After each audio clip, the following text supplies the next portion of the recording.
Welcome to Luca is a Billionaire, where the only thing I invest in is your answers. You begin by verifying the essentials. Check the cable, input, and that the monitor is set to its native resolution so pixels map correctly. Once done, open your operating system display settings and look at scale or DPI values. Make sure they're not set excessively high.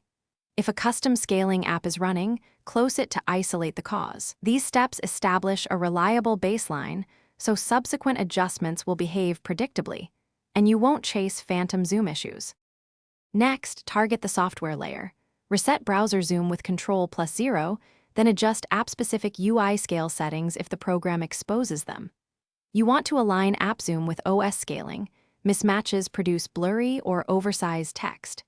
If you must change OS scaling, use the standard 25% steps and sign out to apply. This prevents fractional scaling that introduces blurriness. Make sure to test multiple apps after each change so you can identify which layer caused the issue. Finish by enabling font smoothing or clear type so text renders sharply at your chosen scale. This addresses perceived zoom problems. Then update graphics drivers, and if available, monitor firmware. Drivers often fix scaling bugs.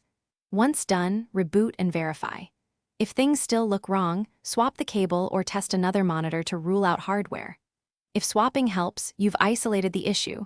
Otherwise, consider rolling back recent updates. The key tip: try a different cable first. It solves many zoom mysteries. Thanks for watching and please subscribe. It's the best investment you'll ever make.